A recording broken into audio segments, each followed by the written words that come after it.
시편 17편 5절 말씀을 통해서 우리가 살펴보는데요. 미끄러지지 말아야 하는 그 이유를, 그 말씀을 우리 통해서, 주님의 말씀을 통해 힘을 얻고 다시 일어서서 믿음의 길을 가는 저와 여러분이 되었으면 좋겠습니다. 오늘 17장 5절 제가 다시 한번 읽겠습니다. 주의 행로들 안에서 내가 가는 것을 또 받쳐주사 내 발걸음이 미끄러지지 아니하게 하소서라고 합니다.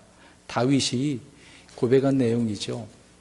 물론 17편 표제에 다윗의 기도라고 되어져 있습니다만은 이런 기도가 이렇게 나오겠습니까? 삶의 여정 속에서 온갖 풍파를 당한 다윗이었던 거죠.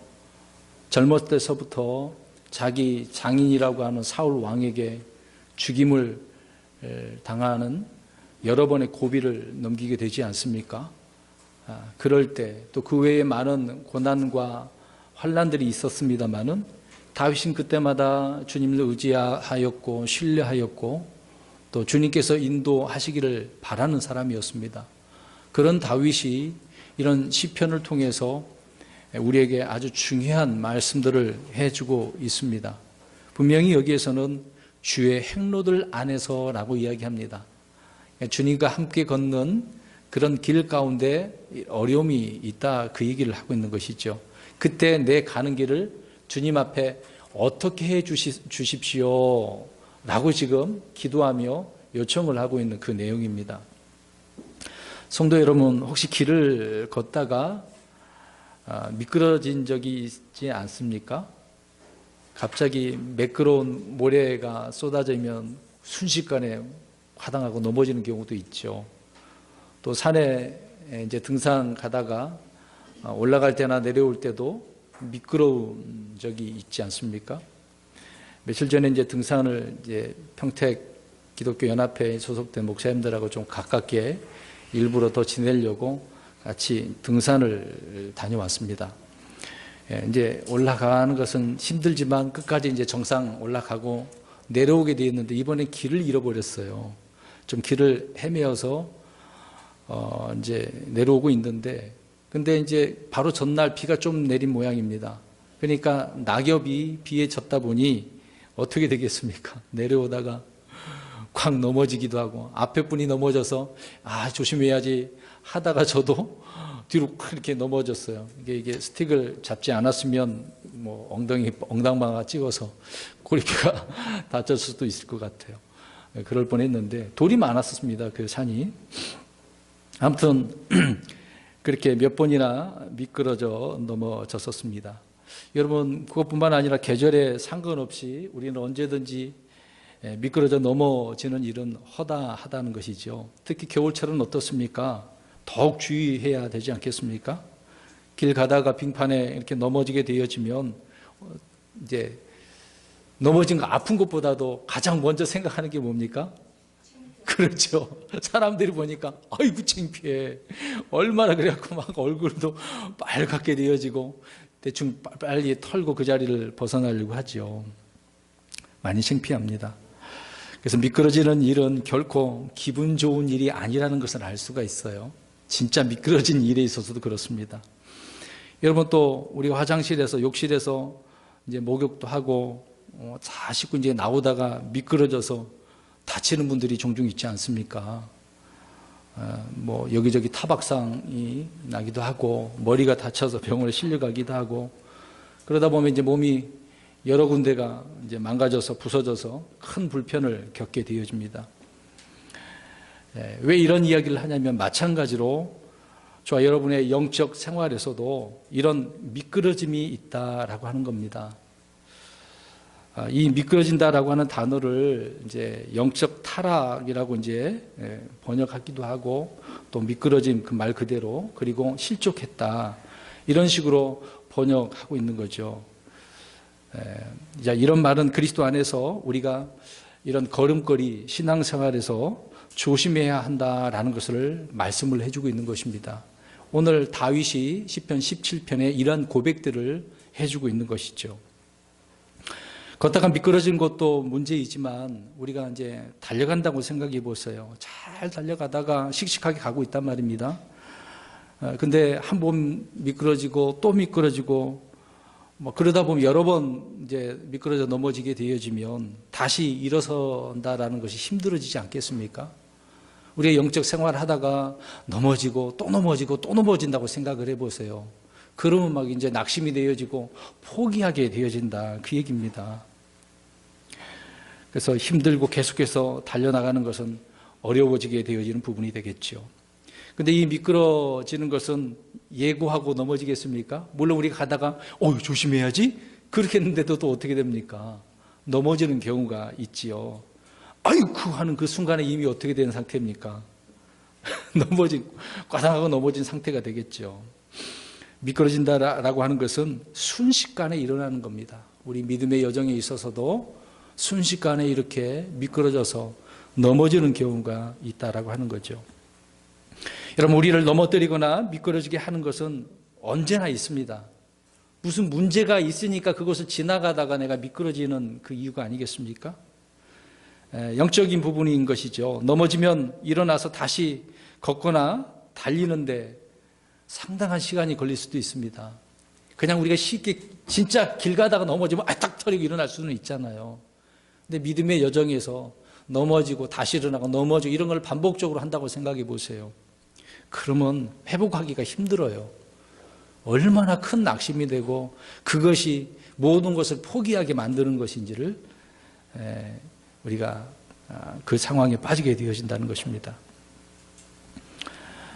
그런데 한두 번 미끄러진 후라고 한다면 더욱 그러겠죠. 그렇다면 우리가 미끄러지지 않고 어떻게 바로 이 믿음의 길에 있어서 걸을 수가 있는가라고 하는 것입니다. 여러분, 미끄러질 만한 장소를 그러면 피하거나 주의를 해도 넘어지는 거잖아요. 그렇게 넘어지고 나서는 늘 우리는 우리의 입술로 뭘 합니까? 불평을 하죠. 누가 이런 여기다가 이걸 갖다 놨어. 100% 그럴 겁니다. 지나가다가 미끄러지면요. 우리는 성경을 통해서 신앙의 길에서 미끄러지지 않고 묵묵히 곧바로 걸을 수 있는 방법이 무엇인지를 오늘 말씀들을 통해서 살펴보려고 합니다. 첫 번째로 오늘 본문에 있는 17장 5절 말씀입니다. 주님께서 어떻게 해줘야만이 미끄러지지 않는다라고 다윗은 이야기를 해주고 있습니까? 그렇죠. 떠받쳐 주어야 된다라고 이야기합니다. 그러니까 다른 말로 주님께서 붙들어 줘야만 한다라고 하는 거죠. 우리가 주님의 길을 가고 있습니다. 예수 그리스도를 믿고 나서 믿음의 생활을 하고 있는 거죠. 예수님 믿음이 끝나는 게 아닙니다. 주님을 더 알아야 되고 주님께서 기뻐하실 일이 무엇인지를 더 배우고 깨달아서 날마다 살아가는 것, 그게 하나님의 자녀이고 주님을 기쁘시게 하는 믿음의 사람들, 그리스도인들이 아니겠습니까? 근데 구원받고 나서 여전히 주님의 기쁨이 없이 나를 위해서 산다라고 한다면 그 사람은 문제가 있는 거죠. 아무튼 우리가 주님의 길을 가는 데 있어서 때로는 힘들고 어려운 부분이 있기 때문에 그 가운데 주님께서 붙들어줘야만 한다라고 하는 겁니다. 그럼 다윗을 한번 생각해 보십시오.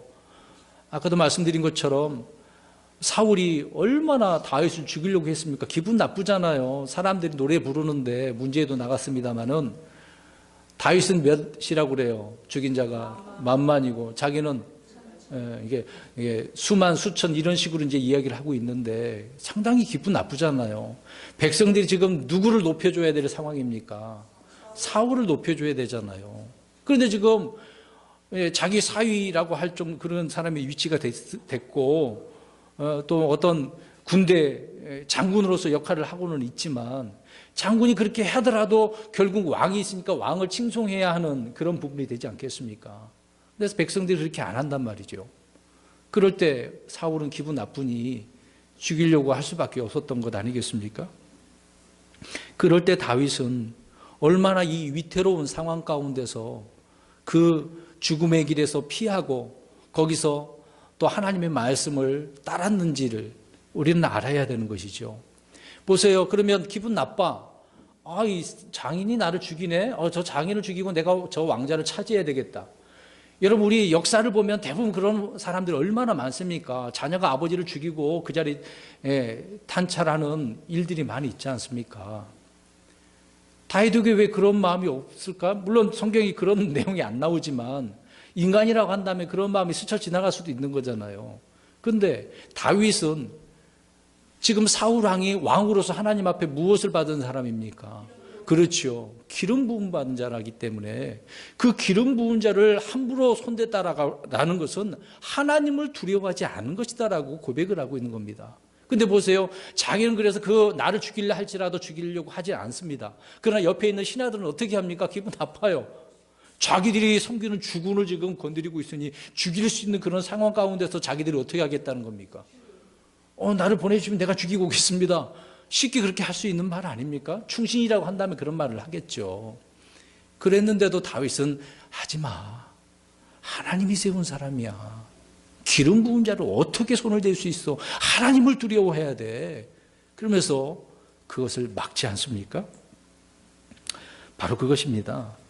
지금 다윗도 나름대로 하나님을 신실하게 믿고 살고는 있지만 같은 믿음의 형제라고 할 수 있는 그 사람이 왕이 사울이 자기를 죽이려고 할 때 하나님께서 떠받쳐 주지 않았다고 한다면 다윗도 역시 순식간에 그 마음이 변해서 사울을 죽이고 그 왕좌에 올라갈 수 있었던 거죠.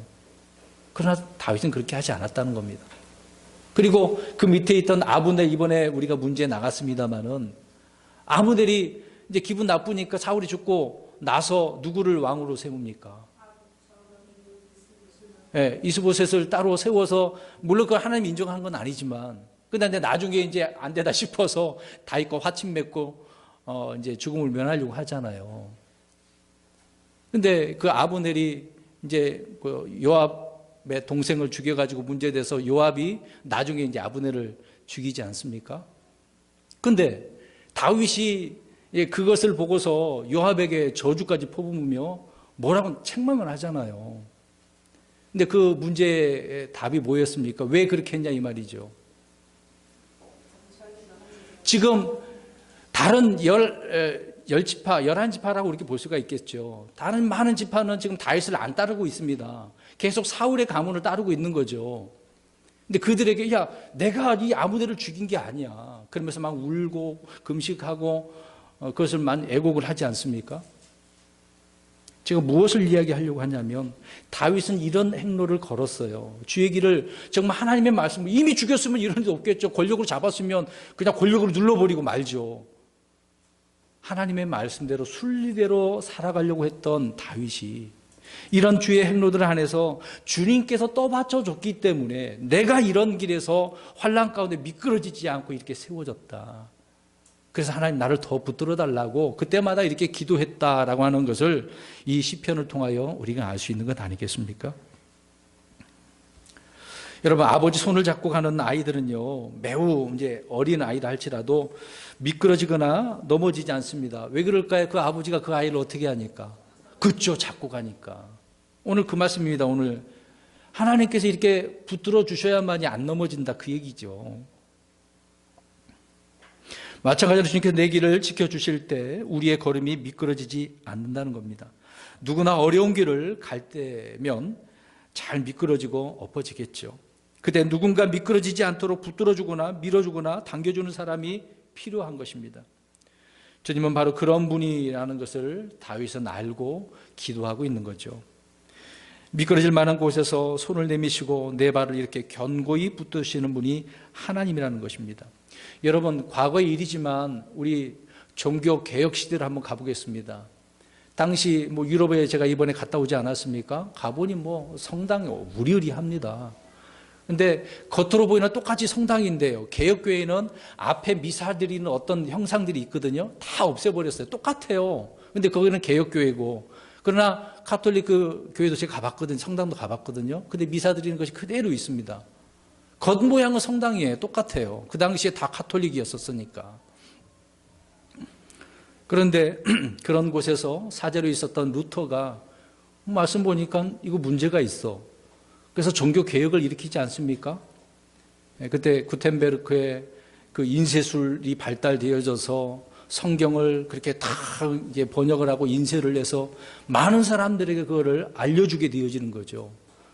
이런 식으로 루터가 계속해서 잘못됐다고 하고 있으니 가만히 있겠습니까? 교황이 죽이려고 하고 암살자도 보내기도 하고 안 되니까 어떤 불러다 놓고 재판도 하기도 하고 그 장소 교회까지 제가 가봤거든요. 그 성당까지 가봤습니다.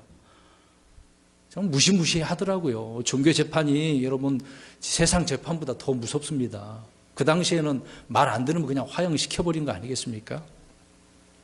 그런 어려움 속에서 루터는 그 가는 길이 주의 행로가 아니겠습니까? 그 말씀을 지키려고 올바르게 살으려고 했던 그런 루터였었습니다. 그때 루터를 하나님께서 붙들어주지 않았다고 한다면 종교개혁이라는 것은 없었을 거예요. 물론 하나님의 뜻이 있다고 한 다른 사람이라도 세워서 할 수는 있겠죠. 이 루터가 종교개혁자로서 위대하다라고 할 때 하나님께서 그렇게 붙들지 아니었다고 한다면 그런 사람으로 세워지지는 못했을 것이란 말입니다. 어떻게 그곳에서 그 카톨릭의 완전한 그 종교에 매여져 있는 상태에서 나올 수가 있었겠습니까? 하나님께서 붙들어 주시지 아니한다면 안 된다라고 하는 것입니다. 오늘 다윗은 그런 상황 가운데서 주님께서 붙들어 줬기 때문에 미끄러지지 아니한 것을 이야기해 주고 있는 것입니다. 그 다음에 두 번째로 우리가 살펴본 것은 욥기서 23장 11절 가서 보십시오. 두 번째로는 주님께서 주님의 그 발걸음을 우리가 따라가기만 하면 됩니다. 자, 첫 번째는 주님께서 어떻게 줘야만 한다고요? 붙들어 줘야만 해요. 붙잡아 줘야만 합니다. 그 다음에 두 번째는 우리가 따라가기만 하면 돼요. 우리는 얼음이나 구덩이나 함정이 많은 길을 갈 때는 안내자가 필요하지 않습니까? 이 안내자가 어떻게 인도하느냐에 따라서 살고 죽는 거예요. 그럼 그 안내자가 가는 길을 그대로 따라가기만 하면 되는 거죠. 그 길에 능통한 자이기 때문에. 그래서 가장 그것은 안전한 방법이라는 것을 알 수 있습니다. 욥기서 23장 11절 읽겠습니다. 시작. 내 발이 그분의 발걸음을 붙들고 내가 그분의 길을 지켜 치우치지 아니하였으며. 아멘. 그 발걸음을 붙들고 치우치지 아니했다라고 이야기합니다. 그러니까 하나님께서도 붙들고 계시지만 그건 당연히 또 그런 부분이 있겠죠. 그러면 우리도 역시 그 주님께서 걸으신 그 발걸음, 말씀하신 그 길에 따라 그대로 가기만 하면 되는 겁니다. 나 한번 이렇게 걸어볼래. 새 길로 한번 가볼래. 그러다가 큰일 나는 거예요. 믿음의 길이라고 하는 것은 성경에서 말하는 옛길이라고 합니다. 하나님께서 말씀하신 올바른 길을 말하고 있는 거죠. 근데 오늘날 우리가 지금 우리나라 국토를 보면 교통이 많이 발달되다 보니 길도 많이 새롭게 다 이제 건설하지 않습니까? 그럴 때 우리가 신도시를 가면 이 길을 한번 가봐야지. 이 길이 빠른 길인가 좋은 길인가, 보기 좋은 길인가, 우리가 이렇게 다녀보기도 하지 않습니까? 물론 그럴 수도 있을 거예요, 살면서. 그러나 믿음의 길은 그렇지 않다는 겁니다. 새 길은 없어요. 이미 하나님께서 말씀으로 우리에게 기록해 주신 그 길대로만 가면 되는 거거든요. 그런데 마귀가 중간에 개입을 해서 그 길 말고 다른 길이 있어. 새 길 한번 가봐. 이 길을 한번 가면은 좋은 곳도 많아. 얼마나 그렇게 미혹을 합니까? 유혹을 합니까? 그러니까 우리 아이들하고 우리 성도 여러분들이 놀이동산에 한번 가보세요. 어떻습니까? 가만히 거기 있나요? 분명히 내 옆에 있는 줄 알았는데 금세 어디로 가 있을까요? 그 아이가 보고 싶은 대로 반짝반짝하는 곳으로 갑니다. 애들은요, 눈에 화려한 거, 반짝반짝하고 희한한 것, 그런 곳에 부모도 상관없어요. 그냥 가는 거예요. 주님께서 그 발걸음 붙들고 치우치지 않게 해줘야만 한다라는 것을 욥기서에서 이렇게 말씀을 해주고 있습니다. 여러분 놀랍지 않습니까? 주님이 걸어가신 길, 주님이 밟으신 그 길을 따라가면 안전하다는 거예요. 안전하다. 한 구절 더 보겠습니다. 베드로전서 2장 21절. 그래서 우리 주님께서는 그 길을 따라오라고 말씀하셨던 것을 베드로 사도가 이야기를 해주고 있습니다. 2장 21절, 베드로전서 2장 21절, 우리 한 목소리로 한번 더 읽겠습니다. 시작. 참으로 너희가 심지어 그 일을 위해 부르심을 받았나니 그리스도께서도 우리를 위해 고난을 당하심으로 우리에게 본을 남기사 너희가 자신의 발자취를 따라오게 하셨느니라. 아멘. 주님께서 가신 길은 평탄한 길이 아니었잖아요. 고난의 길이었습니다. 그냥 무엇이 다 아름답게 좋게 예비된 게 아니었었습니다. 그래서 너희가 자신의 발자취를 따라오게 하셨느니라. 우리도 그 길을 따라 가야 된다는 거죠. 그래서 아이들 찬송 많이 부르지만 주의 발자취를 따르면 어찌 즐거운이 아닌가 이렇게 부르거든요. 정말 기쁜 일입니다. 안전한 길이니까요. 주님이 걸으신 그 발자국이 어디로 나 있든지 그 발자취를 보고 따르는 것이 가장 확실하고 안전한 미끄럼 방지 비결이다라는 것입니다. 그래서 우리는 두 번째, 첫 번째는 붙들어 줘야 되고 두 번째로는 따라가면 되는 것입니다. 자, 세 번째로 우리가 무엇을 생각해 보아야 되냐면 주님께서 발 디딜 곳을 넓혀 주셔야만 해요. 넓혀 줘야 돼요. 발을 디딜 곳이 미끄러지는 일은 흔히 가파른 곳을 오르내릴 때 우리가 자주 경험하게 되어집니다. 그래서 그 발 디딜 곳을 우리 이제 등산 가면은요 다 만들어 놓은 경우가 있어요. 정말 험악하고 안 되는 그런 길은요, 물론 나라에서 잘 올라갈 수 있도록 밧줄도 옆에다 다 해놓기도 하고요. 계단처럼 막 나무라든지 돌을 어떻게 구해서든지 그렇게 만들어 놨습니다. 그럼 올라가기 편하지 않겠습니까? 근데 그런 길이 아니고 계속해서 막 발만 디디면 그냥 막 미끄러져서 넘어진다고 생각해 보세요. 그럼 누가 그 산을 올라가겠습니까? 올라갈 사람이 없죠. 올라가는 사람은 미끄러져도 좋다라고 하는 좀 문제가 있는 사람이겠죠. 좁은 계곡을 건너려고 해도 발 디딜 만한 돌멩이가 몇 개 놓여져 있어야 되지 않겠습니까? 우리가 징검다리 뭐 그런 거 있잖아요. 돌멩이가 있어야 딱 딛고 그 물 웅덩이를 건너갈 수 있는 것이죠. 여러분 그렇습니다. 근데 가는 길이 때로는 우리가 이렇게 미끄러지는 길들이 있어요. 신앙의 길도 그러지 않습니까? 우리 올바른 길, 좁은 길로 가야 되는데 우리는 아까처럼 아기들처럼 반짝반짝하고 뭔가 좋아 보이고 있어 보이고 내 마음을 혹하게 만들고 그런 길이 좋단 말입니다. 육신의 저녁, 안목의 저녁, 인생의 자랑이 그 세 가지가 항상 우리 앞에 있어요. 그러니까 눈으로 들어오는 게 이제 문제가 되지 않습니까? 근데 눈으로 들어오니까 마음에서 막 그게 감동이 돼. 좋은 의미의 감동이 아니죠. 한번 맛을 봐야지, 경험해 봐야지. 이렇게 되어지는 겁니다. 그러면 그것을 우리가 밟는다는 의미로 생각을 해보세요. 그럴 때 어떻게 되겠습니까? 미끄러지는 거거든요. 성경은 그래서 이렇게 말씀을 하고 있습니다. 또 한 구절 찾아보겠습니다. 사무엘하 22장 37절 보십시오. 여기도 역시 다윗이 사울에게서 이제 건지시던 그런 날에 기도하는 내용을 말씀을 해주고 있습니다. 사무엘하 22장 37절 여기서도 우리 한번 볼까요? 하나님께서 어떻게 해줬기 때문에 사울의 손에서 이렇게 벗어날 수 있었는지. 시작. 주께서 내 밑에 발 디딜 곳을 넓히사 내 발이 미끄러지지 아니하게 하셨나이다. 아멘. 다윗은 하나님께서 넓혀줬기 때문에 안 미끄러졌대잖아요. 근데 보세요. 지금 굉장히 어려운 상황이에요. 근데 하나님께서 넓혀줬대잖아요. 주님 우리가 가는 길에 이렇게 발 디딜 곳을 넓히시는 분이라고 말씀합니다. 그래서 올라가는 길이나 내려가는 길에 미끄러지지 않는다는 거죠. 올라가도 상관없어요. 내려가도 상관없어요. 우리의 믿음의 여정이 이렇다는 겁니다. 네 번째로 시간 관계상 우리 시편 26편 1절을 먼저 찾아놓고 있으십시오. 26편 1절. 네 번째로 주를 신뢰하면 미끄러지지 않아요. 주를 어떻게 하면? 신뢰하면. 주님을 신뢰한 그 신뢰는 주님과 나를 줄로 묶어서 하나가 되는 것보다 더 안전한 겁니다. 우리는 이제 등산 가는 사람들을 보면 특히 히말라야 등산하는 그런 장면들을 우리가 간혹 보지 않습니까?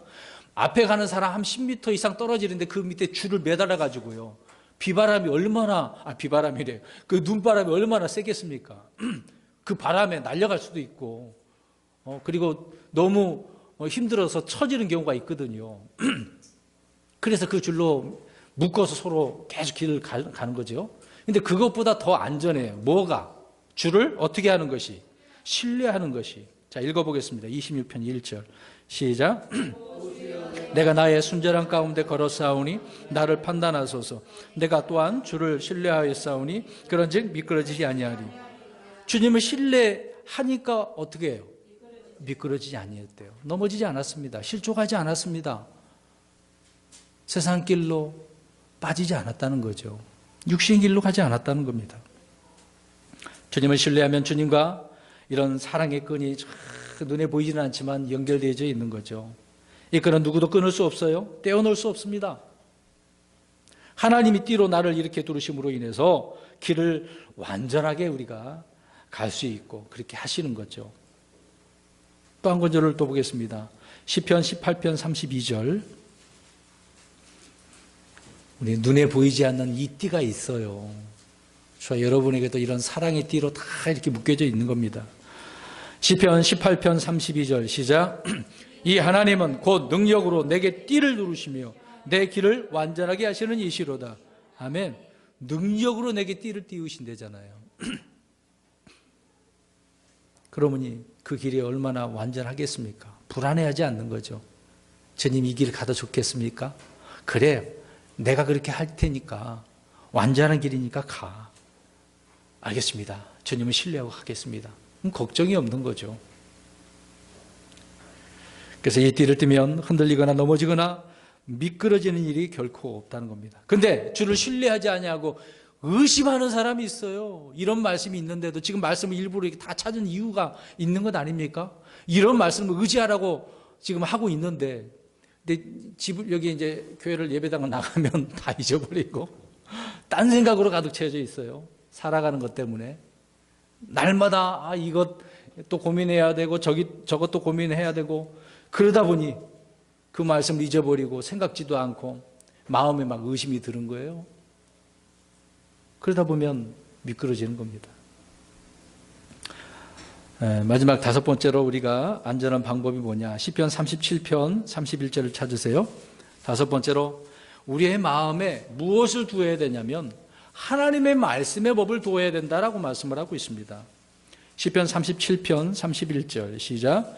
그의 마음속에는 그의 하나님의 법이 있으니 그의 발걸음은 하나도 미끄러지지 아니하리로다. 아멘. 마음에 말씀이 있으니까, 법이 있으니까 그 마음에서 그 사람을 올바르게 인도하게 되지 않겠습니까?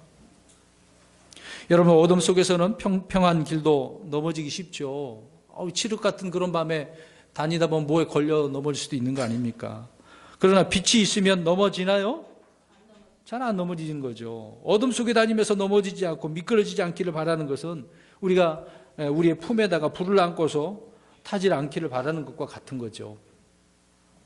그래서 시편 119편 105절에 주님의 말씀은 내 발에 비치고 내 길에 등이다라고 하는 것입니다. 그 말씀의 법이 빛을 비추기 때문에 올바른 길을 갈 수가 있는 거죠. 잠언 6장 23절에 그 명령은 등불이요 그 법은 빛이며 훈계하는 책망들은 생명의 길이니라. 그 말씀의 법이 나를 막 가르치고 책망하기도 하네요. 좋은 길로 인도하기도 하고. 그러니 내가 잘못할 수가 없겠죠. 바로 잡히게 되는 것 아니겠습니까? 물론 다윗을 생각해 보세요. 또 다윗 생각할 수밖에 없습니다. 이제 전쟁의 왕으로 세워지고 나라도 평안하게 되어지고 전쟁마다 막 이겨. 그러니까 이제 왕은 전쟁에 있지 않고 이제 왕궁에 있단 말입니다. 길을 이제 밖에 내다보니까 누가 보여요? 밧세바가. 그 여자가 너무 또 아름답네? 그 마음에 이제 뭐가 또 느슨해지니까 문제가 생기는 거죠. 아무튼 죄를 졌어. 결국 살인까지 저지른 그런 명령까지 내리지 않습니까? 아무튼 죄를 졌어요. 그랬는데 하나님께서 나단 대언자를 보내서 책망하고 깨닫게 해주시죠. 그때 어떻게 합니까? 내가 언제 그랬어요? 나 그런 적 없습니다. 그랬습니까? 그렇죠. 그래서 다윗에게는 말씀의 법이 안에 하나님이 계시고 하나님을 두려워하기 때문에 자기 잘못을 말씀을 딱 깨닫게 해주고 책망해 줄 때 정신이 번쩍 드는 거죠. 그렇네요 주님, 제가 잘못했습니다. 재앙이 선포됐는데도 불구하고 네, 하나님의 뜻이 그러니 어떻겠습니까? 받아들이겠습니다. 이렇게 되는 거죠. 말씀의 법이 있어야 돼요. 말씀의 법. 여러분 교회를 다니고 성경을 읽는다고 하면서도 여전히 죄 가운데 있거나 불법이 연루되거나 현재에게 형제와 어떤 자매들을 미워하게 되었지만 여전히 그 사람은 빛 가운데 걷는 게 아닙니다. 어둠 가운데 있는 거죠. 그러나 성경은 내 마음속에 있는 이런 어둠을 밝혀주고 책망해 주는 겁니다. 얼마나 그래서 감사해요. 그 말씀의 빛이 소중함을 우리가 알아가야 하는 것입니다. 요한복음 8장 12절에 주님께서 그때 예수님께서 다시 그들에게 말씀하여 이르시되 나는 세상의 빛이니 나를 따르는 자는 어둠 속에 다지니 아니하고 생명의 빛을 얻으리라. 주님을 따르는 사람은 어둠의 길에 있지 않는다는 거죠. 자, 그러면 이게 성경이 말씀하고 있는 것 5가지예요. 기억나시나요? 자, 첫 번째, 주님께서 어떻게 줘야만 한다? 붙들어줘야 돼. 떠받쳐줘야 돼. 붙들어줘야만 한다. 두 번째, 그 길 그대로 따라가면 돼. 세 번째, 넓혀주셔야 되고. 그 다음에 네 번째, 신뢰를 해야 되고. 5번째, 말씀의 빛이 마음에 있어야 된다. 그러면 이게 이제 하나님의 말씀이에요. 그러면 실제적인 것을 이야기해 보겠습니다. 실제적으로. 우리가 언제 미끄러질까요, 그러면? 우리 이제 살아가는 삶 속에서 믿음의 삶을 살아갑니다. 그럼 언제 미끄러질까? 첫 번째로, 성도들은 갈보리 십자가가 나에게 아무런 감동도 흥미도 주지 않을 때 쉽게 미끄러지는 것입니다. 십자가가 내 안에 깊이 자리 잡아서 나의 옛 행실과 헛된 생각과 자아를 단단히 거기에다가 못 박아 버리지 않는다면 언제나 미끄러질 수 있는 거. 물론 주님께서 해결해 줬어요. 근데 거기다가 또 우리의 이런 삶에 있어서 문제되는 것들을 거기다 어떻게 하래요, 죄들을? 못 박으라고 또 이야기하고 있잖아요. 이런 문제들을 못 박지 않으면 언제나 미끄러질 수 있는 겁니다. 그래서 한 구절 찾아봅니다. 갈라디아서 5장 24절. 그러니까 바울이 계속해서 이것을 강조했어요. 이 십자가를. 저 역시도 우리 성도 여러분들에게 매번 설교 시간에 이 십자가를 거의 언급하다시피 하지 않습니까? 우리 갈라디아서 5장 24절 보세요. 시작. 그리스도께 속한 사람들은 애착들과 정욕들과 함께 육신을 십자가에 못 박았느니라. 거기다 못 박았어요. 못 박았는데 왜 자꾸 그걸 돌이키고 생각하냐 이 말입니다. 그래서 십자가, 이 십자가, 갈보리 십자가, 내게 그게 은혜가 되고 감동이 되고 큰 기쁨이 되는 겁니다. 이미 과거의 일, 우리는 주님 믿고 나서 뭐 시간이 지났습니다만은 과거의 일이기는 하지만 그래도 그 십자가를 기억하고 있어야 되는 거죠. 그런데 오늘날 어떻습니까? 교회 안에 이제 목양자들, 목사들을 생각해 보면 목사들의 애착과 정욕은 무엇이겠습니까? 목사들의 갈망이 뭐예요? 주로? 그렇죠. 교회 부흥하고 교회 짓는 거, 건축하는 거, 부흥 성장입니다. 이런 것도 못 박아야 되겠죠. 잘못된 거니까.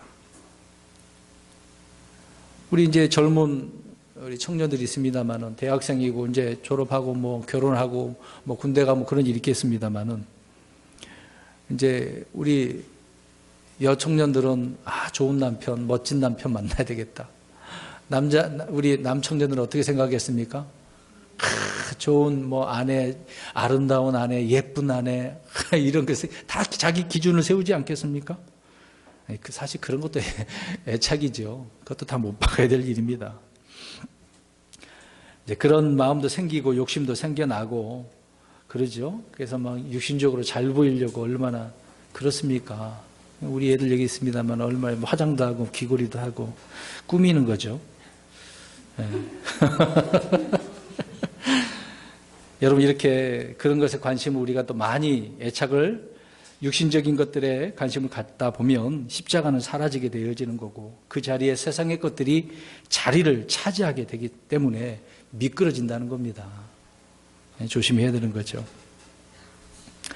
갈보리의 십자가를 항상 그래서 내 안에다가 두고 있어야 돼요. 내 안에다가. 근데 우리의 자랑거리가 이 십자가가 돼야 되는데 뭐 학교 다니는 거, 뭐 또 우리 집이 몇 평이냐는 것, 뭐 직장이 어딨냐는 것, 난 대기업 다닌다 그러고, 그런 조그마한 중소기업 갖고 되겠어. 이런 식으로 하면 안 되겠죠. 어느 직장이든 우리는 상관없습니다. 자랑할 것이 그런 것이 되면 안 된다는 거죠. 저와 여러분에게 자기 자신의 자랑거리는 오직 하나, 갈보리 십자가, 우리 예수님, 그게 자랑거리 아닙니까? 그래서 갈라디아 6장 14절에 바울은 십자가 외에는 결코 어떤 것도 자랑하지 않겠다, 그 얘기를 합니다. 그 다음에 두 번째로 우리가 현실의 문제에 있어서 미끄러진 이유는 뭐냐면, 교회가 나에게 어떤 도움이 되고 축복이 되지 못할 때 그의 영적 걸음은 이제 미끄러지게 되어진다는 겁니다. 이게 무슨 말이냐면, 주님께서는 교회를 사랑하셔서 교회를 위해서 자신을 내어줬다라고 에베소 5장 25절에 말씀하고 있습니다. 자신을 내어주셨다고 그랬어요, 교회를 위해서. 그래서 뭐 교회가, 특히 우리 이제 지역교회죠. 믿는 자는 다 교회이기도 하고, 우리는 예배당에 있는 것을 지역교회라고 하지 않습니까? 그러면 이 예배당에 지금 오셔서 무엇을 하고 계셔요? 하나님께 경배드리고, 그 다음에 제가 지금 뭘 하고 있습니까? 그 말씀을 설교하고 있잖아요. 그 말씀을 같이 모이게 되어지면 이 일이 자동적으로 이행돼야 되겠죠? 그리고 모여서 우리가 열심히 기도도 하고, 교제도 나누고, 서로 섬기고, 짐도 나누기도 하고, 이게 교회의 역할입니다. 근데 이제 지역교회가 이런 일을 이제 공동체가 서로 간에 아름답게 이루어져 가야 되는데 그렇게 하지 못한다고 생각해 보세요. 헐뜯고 뒷담화하고 비방하고 갈라서고, 이건 주님이 원하는 게 아니거든요. 근데 고린도 교회 보세요.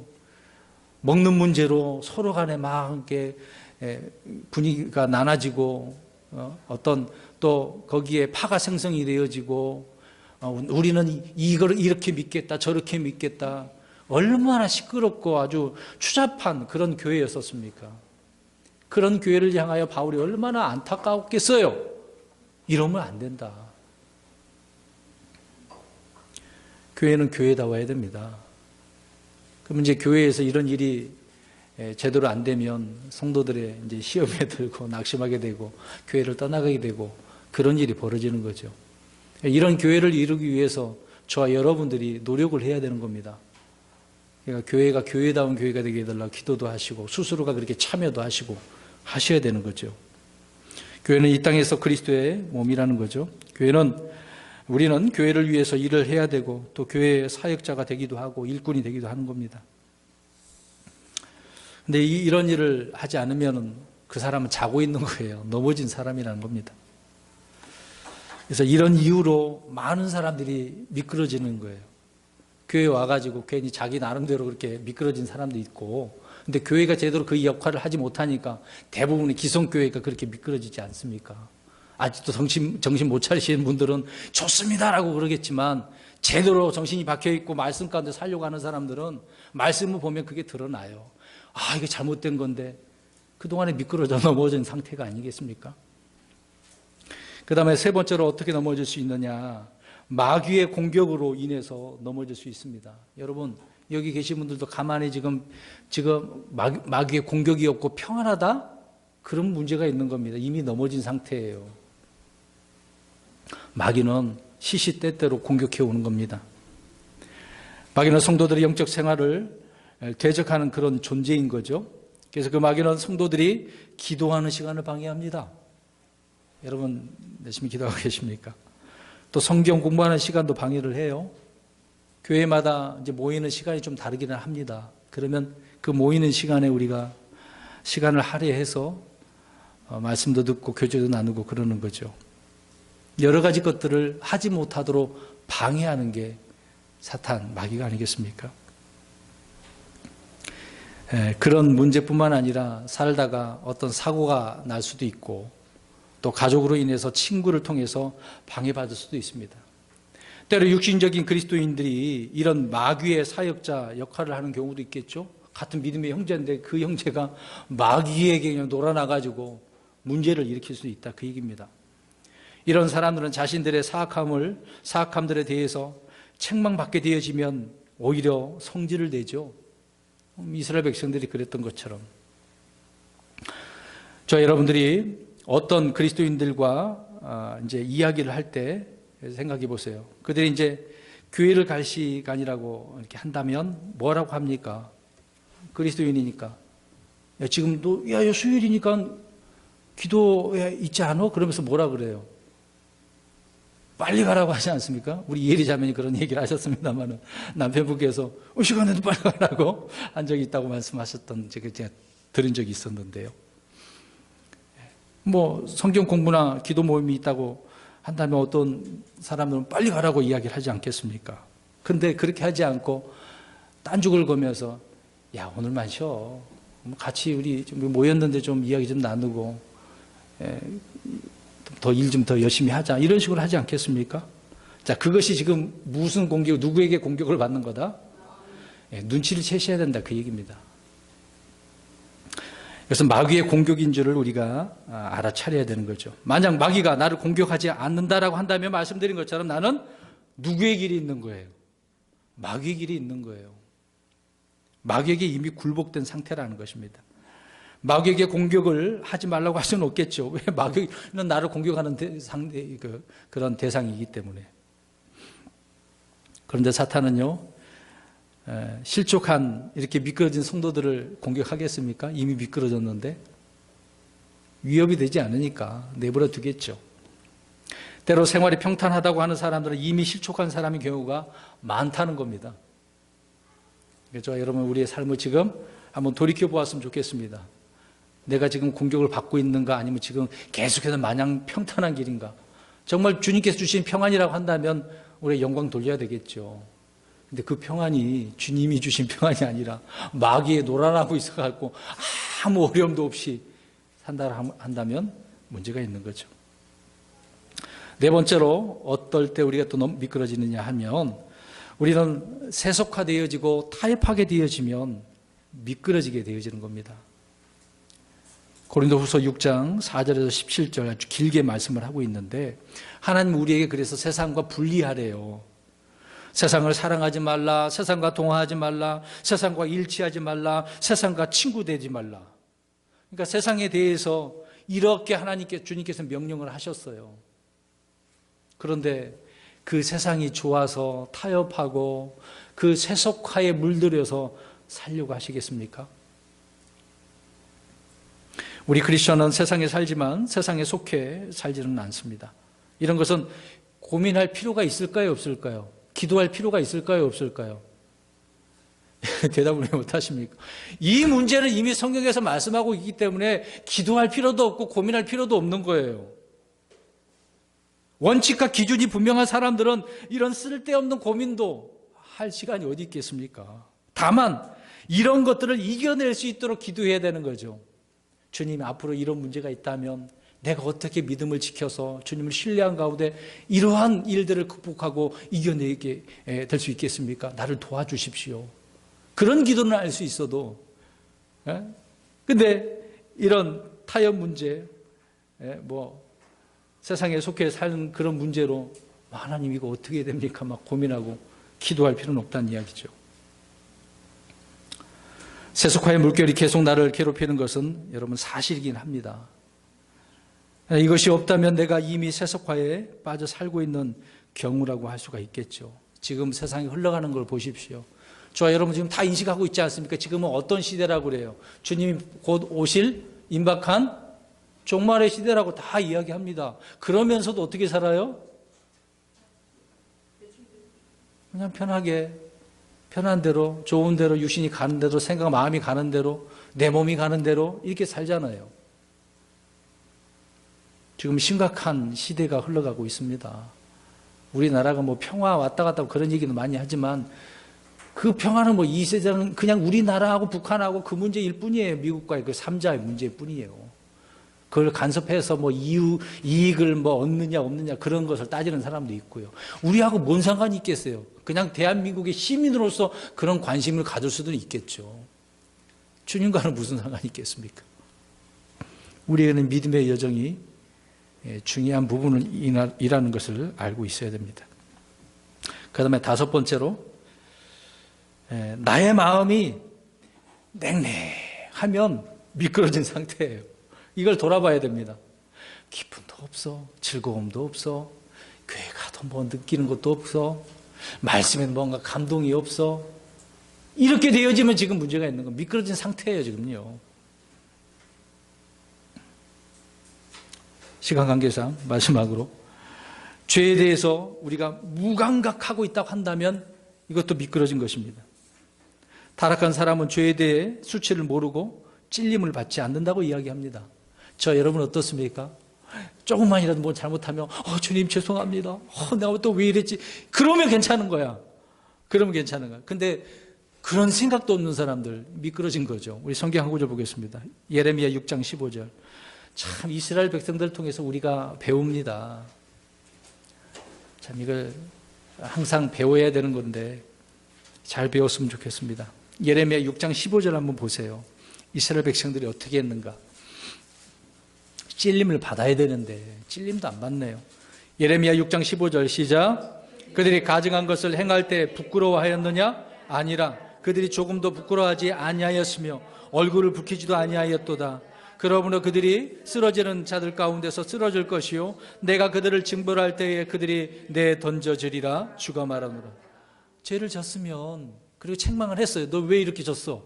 들었어? 그럼 어떻게 해야 된다고요? 부끄러워야지. 근데 이스라엘은 그렇게 안 했대요. 오히려 백주대냐대 내 자리 그냥 드러내놓고 죄를 짓는 거예요. 아 좋다 그 얘기죠. 죄가 나를 괴롭히는 일이 없다면 그는 현재 죽어 있거나 잠들어 있거나 실족해 있는 그런 상태라고 보면 틀림없겠습니다. 그럼 우리는 마지막으로 어떻게 걸어야 될까요? 이렇게 넘어질 수밖에 없는 상황에 있다고 한다면 어떻게 걸어야 될까요? 그럴 때마다 이제 7가지인데 빠르게 이제 말씀을 보겠습니다. 자, 이제 성경 찾고 넘어가고 할게요. 7가지. 갈라디아서 5장 16절 보겠습니다. 그래서 성경은 이렇게 걸으래요. 오늘 주의 행로들 안에서 미끄러지지 않으려면 바르게 걸어야 되죠. 아까 앞에서 5가지를 기준으로 생각을 하고 우리 신약교회 성도들은 이렇게 걸으라고 명령을 해놨습니다. 뭐 다 아는 말씀이에요. 여러 번 반복했던 말씀입니다. 또 상기시켜가면서 보겠습니다. 갈라디아서 5장 16절 시작. 그러나 내가 이것을 말하노니 곧 성령 안에서 걸으라.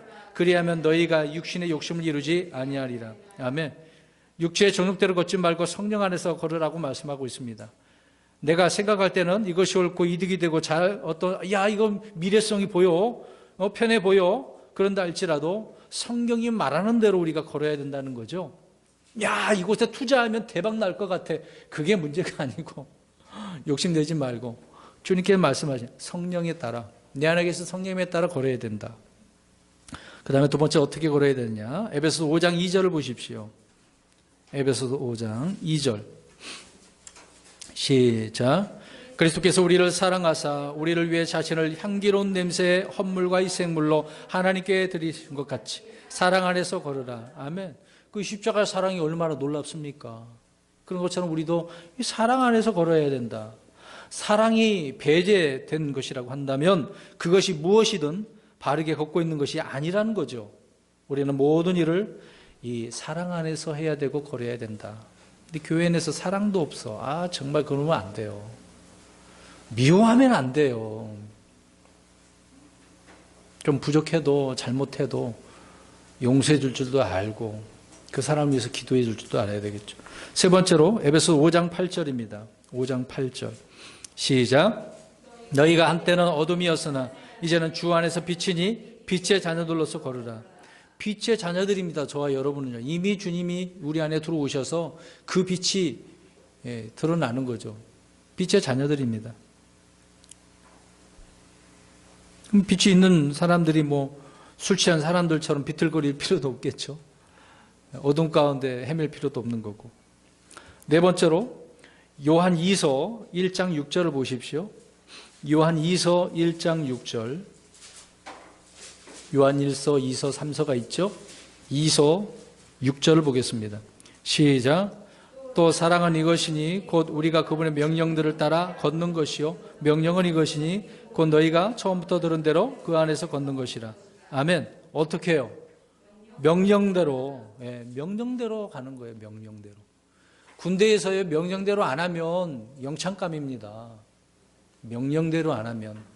그 전쟁에서도 죽음을 무릅쓰고 싸워야 되는데 도망가면 바로 지휘관이 어떻게 할 수 있는 권한이 있습니까?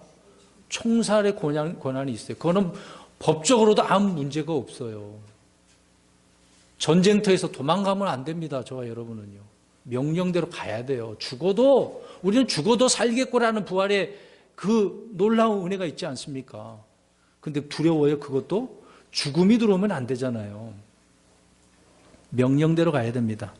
다섯 번째로 고린도후서 5장 7절 보십시오. 고린도후서 5장 7절. 그러니까 잘 걸어야 됩니다. 잘 걸어야 돼요. 뭐 이번에 문제 나갔습니다마는 요나단의 아들이 어렸을 때 유모가 도망가다가 떨어뜨려 갖고 그 아들이 무비보셋에서 어떻게 됐어요? 두 다리가 다 절어. 그것 때문에 좀 문제가, 이제 다윗이 잘 챙겨주긴 했는데 그 종 때문에, 시바 때문에 나중에 하나 당하죠. 그렇게 되는 겁니다. 자, 읽겠습니다. 후서 5장 7절 시작. 우리는 믿음으로 걷고 보는 것으로 걷지 아니하더라. 지금 이게 오늘날 우리 그리스도인의 가장 중요한 부분이거든요. 근데 자꾸 보고 믿으려고 그래요. 뭔가 하나님께 눈에 보여줘야만 합니까? 기도했는데 꼭 그 기도를 응답해주고 눈으로 보여줘야만이 하나님을 신뢰합니까? 안 해줘도 줘요. 감사합니다라고 가야죠. 그리 아니하실지라도 그런 믿음이 있어야 됩니다. 보이는 대로 우리는 걷는 것은 쉽죠. 쉬워 보여요. 그러나 막상 그렇게 걸어보세요. 보이는 대로 얼마나 어렵습니까? 힘들죠.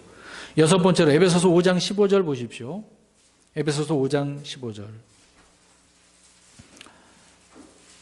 어떤 사람으로 걸어야 되는지 보겠습니다. 5장 15절 시작. 그런즉 너희는 주의하여 어리석은 자가 아니라 지혜로운 자로서 조심스럽게 걸어. 아멘. 지혜로운 사람들은 조심스럽잖아요. 그냥 안 가요. 그냥 안 가. 눈에 좋아 보여도 나쁘게 보여도 확인을 하는 거예요. 지혜로운 사람, 그런 사람으로 걸으래요. 이건 제 말이 아닙니다. 마지막으로 일곱 번째, 빌립보서 3장 16절. 그래서 규칙이 중요합니다. 규칙. 교리가 중요한 것이고요. 빌립보서 3장 16절 시작. 그럼에도 불구하고 우리가 이미 도달한 곳에는 같은 규칙에 따라 걷고 같은 것을 생각할지니라. 아멘. 같은 규칙, 거기에 따라 걸어야 되고 같은 것을 생각을 해야 돼. 이미 주님께서 우리에게 명령하신, 우리에게 보존하신 이 킹제임스 성경을 들고요, 서로 같은 규칙에서 같이 걸어가야 되잖아요. 같이 생각을 해야 되잖아요. 근데 지금에 보면은 뭐 다 따로따로야. 좀 안타까운 부분이 있습니다. 이거는 뭐 우리 성도 여러분들도 경험하게 될 겁니다. 모르시면 경험하신 분도 있을 것이고. 킹제임 진영 안에서 보면은요, 성경은 하나인데 다 제각각이에요. 물론 기본적인 교리 규칙은 같은 맥락이 있는데 좀 뭐 해석적인 차원이 좀 다른 부분이 있다고, 어려운 부분이 있으면 나는 이거다, 너는 이거다 이런 식으로 하고 서로 치고받고 싸우는 경우도 있습니다. 성도들 가운데도 그런 것 같고, 우리 목사님이 그랬으니까 어떤 목사님의 줄에 있는 성도님들은 그것을 따라가고 또 여기 있는 분들도 그렇게 따라가고, 그러니까 서로 갈라지고 원수지간을 지내는 경우가 많아요. 이게 좀 안 좋은 모습이거든요. 진리가 이렇게 있으면 그 진리대로 살으려고 더 겸손해야 되는데, 그런 것을 좀 보니까 제가 답답해서 이렇게 말씀을 드립니다. 마지막 부분은 말씀드리지만, 주님께서 우리에게 말씀하신 성경에 따른 이 규칙에 따라 서로 걷고 생각하고 말하고 가야 되는 거죠. 결론적으로 저와 여러분은 미끄러지지 않기 위해서 지금 어떻게 하고 있냔 말이죠. 어떤 길을 걷겠습니까? 오늘 성경 여러 곳을 우리가 찾아보았습니다. 어떤 길을 가시겠어요? 눈에 뻔히 막 미끄러질 것 같은데도 그 길을 가겠습니까? 성경이 말씀하고 있는 그 안전한 길, 주님이 안전한 길이시기 때문에 다윗은 오늘 그렇게 고백한 겁니다. 우리 다윗이 고백한 한 구절을 17편 5절을 읽고 마치겠습니다. 시작. 찾아야 되겠네요. 항상 말씀 그건 딱 기준으로 이렇게 줄로 해놓으셨으면 좋을 것 같아요. 17편 5절 시작. 주의 행로들 안에서 내가 가는 것을 떠받쳐 주사 내 발걸음이 미끄러지지 아니하게 하소서. 항상 이렇게 기도하면서 주님께서 우리를 떠받쳐 주시고 안전하게 갈 수 있는 저희 여러분의 삶이 되시기를 주의 이름으로 축원합니다.